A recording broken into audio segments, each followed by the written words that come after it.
Good morning mga idol. So mga idol, for today's videos, tapos na ta magdilig sa aton nga mga tanim. So mag-ikot-ikot muna tayo dito mga kapaps sa aking maliit na garden mga kapaps.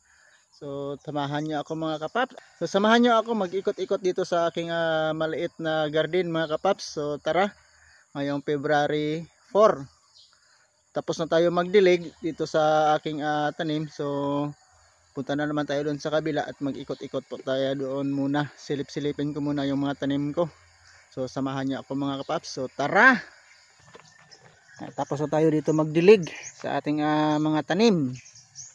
So punta tayo doon sa taniman ko nang maisilipin natin doon. Okay, tapos na ako dito magdilig mga kapaps. At papunta doon.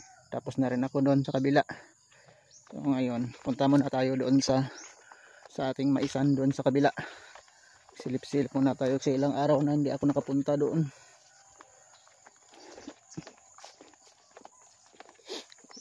Mag-ikot-ikot muna tayo doon mga kapaps. So, ito na yung aking sitaw mga kapaps. Oh. Yan. So maganda na ang buhay ng sitaw natin. At inaplayan ko na rin ng abono kahapon. Saka may tanim ako dyan na pipino. Yan. So buhay na rin yung pipino. So ayan oh. Ayan, pipino po ito. May mga tanim din tayong pipino dyan. Halo na lang natin sa ating sitaw mga kapaps. Ayan. So tara. Punta muna tayo doon sa kabila. Ikot-ikot pa po muna tayo mga kapaps.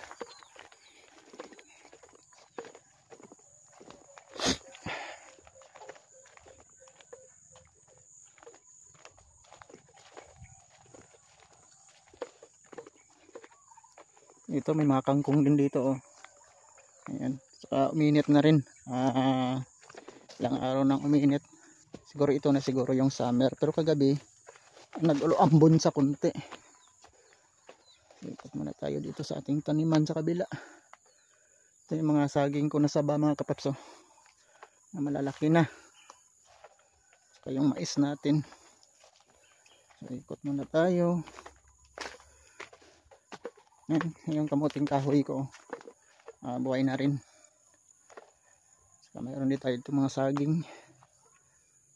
Ayan, may mga bunga na yung mais natin na tanim. So ang tataba na ng saging ko dito. Ito huling tanim ko to kandaba, yung malalaking saging. Mayroon pa tayo ditong 6 na puno na kandaba na saging mga kapaps. Ito naman saba din siya, pero ang kaiba doon sa saba ay malalaki siya, malalaki ang bunga kumpara sa saba na saging, pero halos parehas lang naman sila. Ayan, yung maisa natin mga bunga na, so thank you Lord. Saka yung ating kamuting kahoy dito, ayan buhay na, pero dito tataniman ko pa ulit ito ng kamuting kahoy, yung nabakante dito mga kapaps. Yan, mayroon pa tayong mais dito sa baba. Saka mayroon din tayo dito sa taas na mais. Ayan.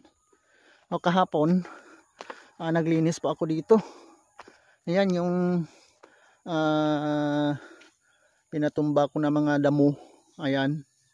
Nilinis ko na kahapon. Sinugaan ko na kahapon. Kaya malinis na dito sa tabi ng aking mais dito sa taas. So ayan mga kapaps, medyo malinis na. Ayan. Pero hindi na to pasama sa akin dito Sa tiyuhin ko na to. Nilinis ko lang para malinis dito tingnan. Sa tabi ng garden ng aking taniman. Maaliwalas na kasi malinis na yung katabi rin. Kasi nilinis ko rin kahit hindi sa akin. So ayan maraming masukal din to Kaya nilinis ko sa noon, pinagtatabas ko yung mga damo na mga malalaki na Ayan, tulad ng balyo. Ayan, tapos na yung palaya na yung dahon. Ayan, sinunog ko na kahapon. Ayan, malinis na. Ayan, yung tabi ng aking taniman dito. Ayan. So hanggang doon sa taas, nilinis ko yan doon. So ayan, yung mais ko dito sa taas, may bunga na rin. So ikot-ikot na tayo dito sa ating garden. dito bala ko dito sa gitna na to ay sa gilid na to. Mayroon pa ako doon na hunol na mangustin. Itatanim ko yan dito sa gilid. Dito papunta doon. Parang mga 10 puno ata yun. Taniman natin ng mangustin tong gilid na to mga kapaps. Kasi dating pidirod to o kalsada Dating kalsada po ito. Sabi daw nila dating kalsada ito. Pidirod. Kaya lang tagal na ng panahon na yun. Kasi dati kampo daw ito Sabi ng lolo namin. Kaya parang mayroon ditong kalsada o pidirod.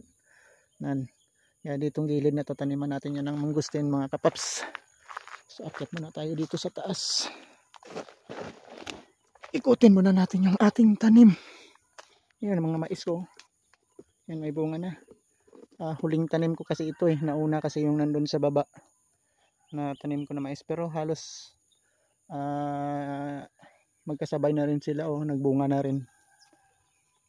Ayan. So malinis din. Ayan ang linis din sa loob ng maisa natin. Napakalinis yan mga kapaps. Ayan kitang kita nyo naman walang damo. Mayroon naman pero pailan-ilan. Ayan. Malinis po yung ating maisan. So dito nilinis ko na rin yung katabi. Bahala na yung pinsan ko dito kung taniman niya ito ng saging. Kasi malinis na Yan, kasi sa kanila to nilinis ko lang.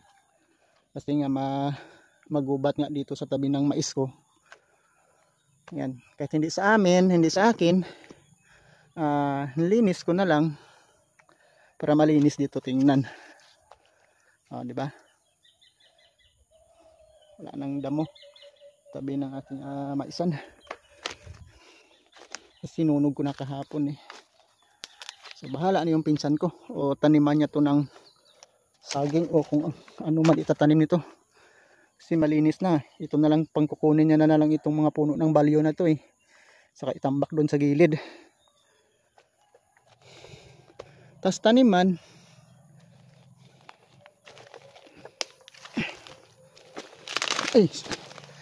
Malinis yung ano natin, maisan. Linis yung ilalim nan. Akyat pa tayo dito sa taas. Sipakyat ito mga manok ko. Ayan. Matakbo na kasi dito malinis na. Kurkitik-tik-tik-tik-tik. Huwag na yung tumakbo-takbo.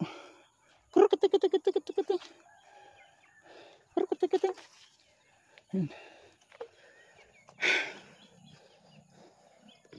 Ay, maisan ko sa baba.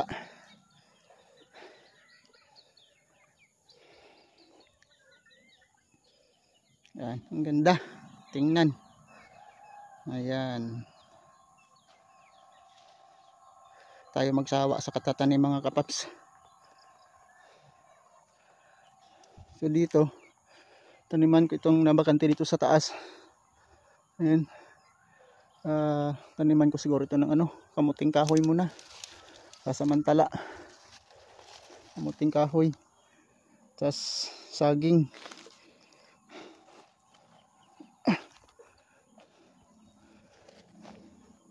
Ito yung aking taniman dito. Ito na lang naman yung parang libangan ko mga kapaps. Dito sa probinsya kasi wala naman tayong gagawin dito. Kaya magtanim-tanim tayo kahit ano. Nandun yung kubo ko sa dulo, sa baba. Kaya hindi pa natin ito napuno ng tanim. Mga manok ko, maluwag na yung paggala-galaan nila dito kasi nga ay malinis na. Ayan. So libre na sila sa kapahamakan. Kasi nga yung kumakain sa kanila na bayawak ay nahuli ko yun sa bitag. Pero pinakawalan ko rin yun mga kapaps. Malayo dito, doon sa gitna, doon sa gubat. Malayo dito. Doon ko yung pinakawalan So may gubat na yun, doon pamalayo pa. Ayan. So may mga tanim din tayong kalabasa dito. So ganda na mga tanim natin. Dito naman mga saging yung tanim ko dito Pero kung marami pa akong pagkukuhaan nun ng similya ng saging, malamang napuno ko ito eh. Itong tinaniman ko ng mais hanggang yung nabakante na yan na natira. Ito, meron pa tayong natira dito bakante. Pero konti lang to. At taniman na lang natin yan ng kamuting kahoy. Ayan. Kung may kinuhaan na ako noon na pangtanim na saging, na puno to ng saging eh. Saka dito sa taas meron po tayo ditong kamuting kahoy na tanim. Ayan. Mga kamuting kahoy din tayo dito mga kapaps. So kailangan lang talaga dito ay sipag lang talaga mga kapaps. Ayan. So malinis na rin doon yung katabi ng taniman ko kasi nilinis ko na. Ayan, bahala na yung pinsan ko dyan. So kasi sa kanila yan eh. Malinis na. Bahala na siya dyan kung taniman niya, kung hindi. At least nalinis ko na. Para hindi naman masukal dito sa katabi ng aking taniman. So mayroon pa tayo ditong mga tanim na luya. Oh. Ayan oh, mga luya. Yan, marami na atang laman ito kasi mag-isang taon na itong luya na to dito eh.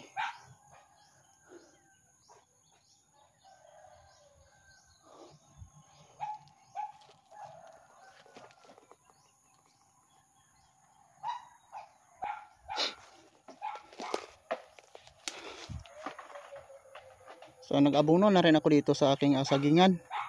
Nilagyan ko na rin to ng abono mga kapaps. So tataba ng mga saging ko. Malapit na ito magbunga. Pero may isang puno na doon na nagbunga na. Isang puno pa lang. So naglagay din po tayo dito ng abono. Ayan o. Ayan o, mga puti-puti na yan. Abono po yan mga kapaps. So ang laki ng puno ng latundan natin. Ayan, gaganda na ng ating saging na tanim. So tuloy-tuloy lang tayo at mapupuno ko rin itong bukid na ito ng tanim saging or papaya. May mga papaya po ako ditong sinaboy or may nakita na ako dyan na mga buhay. So pag nabuhay lahat yan, lagaan din natin. So, meron din tayo ditong mga kalabasa na tanim. Doon ko doon sa kabila sa baba oh, may mga kalabasa to na tanim eh. Tataba ng ayong doon sa kabila oh. Papunta doon. So yung mga saging ko ang tataba. So ang linis. Malinis dito. Ayan, lagi lang natin linisan ang mga tanim natin para bigyan din tayo ng magandang bunga.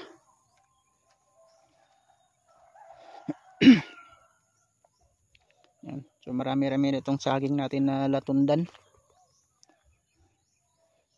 Tapos dito kamuting kahoy. Pero pag ano na itong saging natin, dumami na to, tanggalan na natin yan ng tawag ito sibol, yung saha, at itatanim natin dito hanggang dito sa tuktok. Itong tinaniman ko ng kamuting kahoy. So taniman natin yan ng saging. Pero sa ngayon mayroon na rin mga sibol pero hindi pa daw ito pwede kunin dahil hindi pa daw nagbunga. Sabi ng mga matatanda daw pabungahin daw muna, saka pag nakuha mo na yung bunga saka kumuha ng kanyang saha. Ayan, ito lang yan sa aking maliit na garden. Marami pa tayong mga tanim. So dito naman masukal na hindi naman din sa amin na si masukal, hayaan mo na yan dyan. Hindi kasi sa amin yan eh. Kung sa amin lang yan, nako, gapasin ko itong damo na to, maluwag to eh, hanggang doon yan sa kabila. Unti-untiin kong gapasin to. Kung sa amin to, pupunuin ko yan ng saging. Kaya lang hindi sa amin eh. Kaya hanggang dito lang. Kaya hanggang dito lang tayo. Yung may tanim natin na kamuting kahoy, hanggang dito lang yan.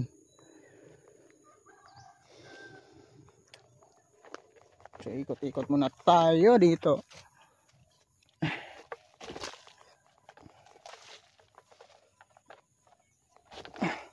So dito mayroon din tayo mga tanim na patula. So ayan oh. Ayan, maakyat na yung patula natin sa taas. Meron na nga siyang bunga eh. Ayun oh. Ayan, meron ng bunga yung patula. Kahapon kumuha na ako dito. Kunti lang yun, pang ulam-ulam. Binigay ko dun sa pinsan ko. Bunga niya na, unang bunga. Kasi tatanda lang yun eh. Saka may kalabasa din akong tinanim dyan oh. Magapang na. Ayan. Ayan, patula. Taba na rin yung patula nating tanim. Dito sa baba mayroon din tayong tanim na pinya. Yan, mayroon pa tayong pinyahan na tanim. Yan, mayroon pa tayo ditong mga pinya na tanim mga kapaps. Yan, pero yung dyan sa may baba, linisin ko pa yun dyan. Yan, sayang kasi yung natira dyan eh, na hindi pa nalinis. So ayan dyan, linisin ko yun dyan. Taniman natin ng saging mga kapaps. Malilinis at malilinis ko rin dyan. Yan. Taniman natin ng saging kasi magandang lupa dyan eh. Punuin natin ng saging yan mga kapaps. Yung pinya natin hanggang dito yan eh. Sa gilid. Ang ganda na ng tanim natin dito. Dito na lang tayo babawi sa mais natin. Yan. Ganda na ng mais. May bunga na. Sa may malunggay tayo ditong tanim oh. Namumulaklak na oh. Ayan. Meron tayo ditong malunggay. Marami ito eh. Yung malunggay dito sa gilid na to. Ayan oh. May mga malunggay hanggang doon. Hanggang doon oh. May mga malunggay yan. Papunta doon eh. Tinanaman din natin ng malunggay.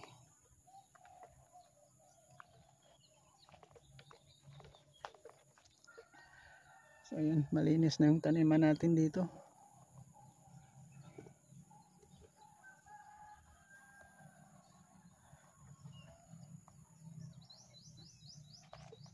Balik tayo dun sa kubo. Ayan o, ang kalabasa. Ayan, may tanim pa tayong kalabasa dito. Sana mabunga to ng marami. Itong tanim nating kalabasa mga kapaps. Mga kalabasa din tayong tanim. Sa baba tayo dun sa baba.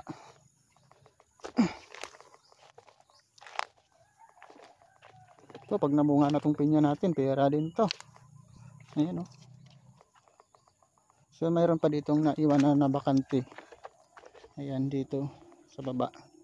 So linisin ko pa yan. Sayang pa yan eh. Mataniman ko pa yan. Malilinisan at malinis ko pa yan. Ayan. Tsagaan lang yan mga kapaps. So ang gawin ko dyan, isprehan ko muna yung pangpatay damo. Pag namatay na, sugaan natin para mabilis yung pagkalinis natin mga kapaps. Balik tayo muna doon sa baba. At mayroon pa tayong gagawin.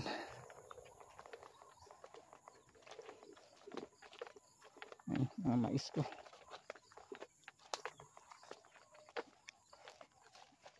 Umikot lang tayo dito sa aking taniman.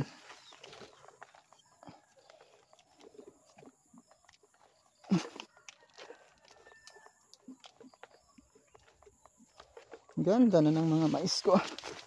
May mga bunga na.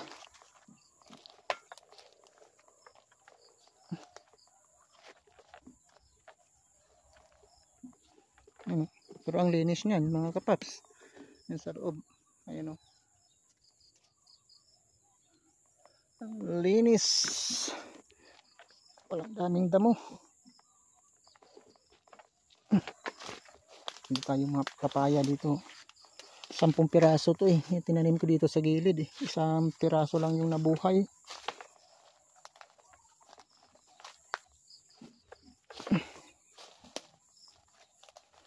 Ganda na ng ating mais. Ang linis pa.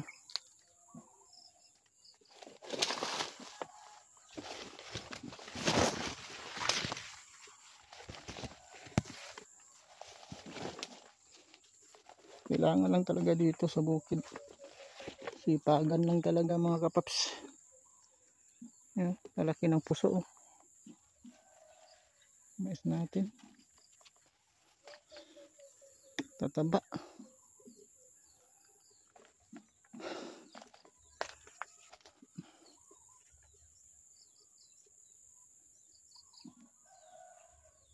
Dami ng bunga. Ang gaganda ng bunga ng mais. Kaso lang hindi to sweet corn eh. Yan, hybrid to hybrid mga kapaps. So wala naman akong nakitang sira sa kanilang mga bunga. Ayan. So ang gaganda ng bunga nila. Pero pwede ito malaga.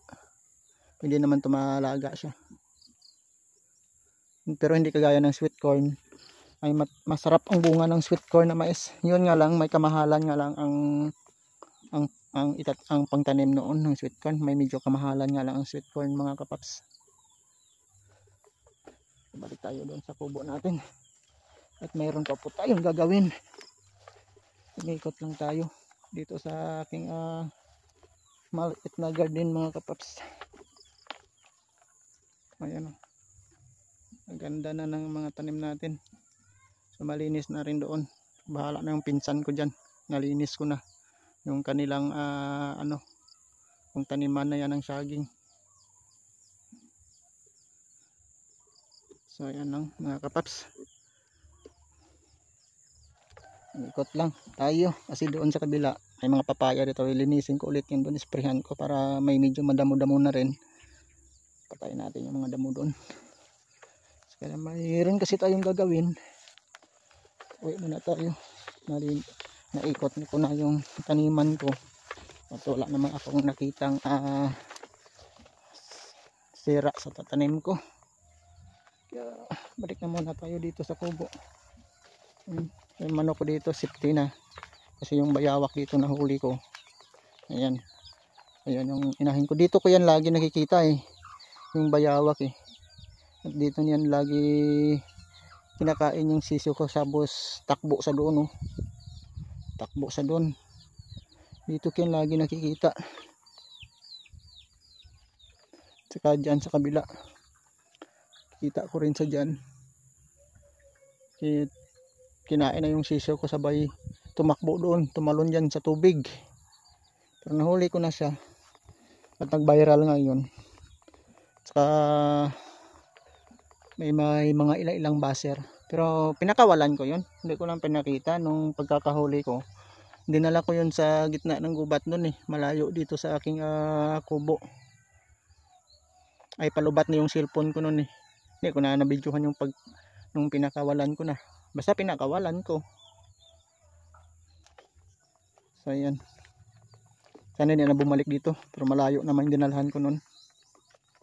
Yung sa gitna ng gubat.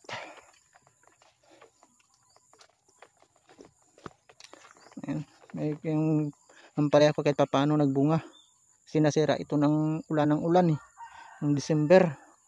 So February na. Dapat December noon mag-harvest na ako ng bunga nito. Kaya lang nasira to eh. Kaya buti na lang na malaban sa ulan nun. Kaya ngayon nagbunga-bunga pa rin. Mabawian ko lang yung gastos. Kasi mahal ang ampalaya ngayon eh. So ito nasira nga yung mga sili ko ditong tanim sa ulan. Yung iba hindi na nabuhay. Namatay sa ulan. Saka yung talong ko parang hindi lumaki ng ulan nun. Pero buti na lang nagbunga-bunga din kahit papano. Pangit na tingnan eh. Pero okay lang yan. At least may nagbunga-bunga. Mayroon din tayo doon sa kabila. At ayun na lang yung anuhin natin. Baka gumanda yun. So yan lang po mga kapaps. At bye-bye po and God bless. At mag-ingat po tayong lahat. Mayroon din tayong rabanos doon sa kabila na tanim. At God bless po. At ingat po tayong lahat. Bye-bye. And maraming salamat po sa walay tudong supportan nyo po sa mga vlog ko. At sa pag-follow, like, and share. Maraming salamat po. God bless. Ingat po tayong lahat mga kapaps. At sa mga baser ko dyan, I love you. Ingat po kayong lahat.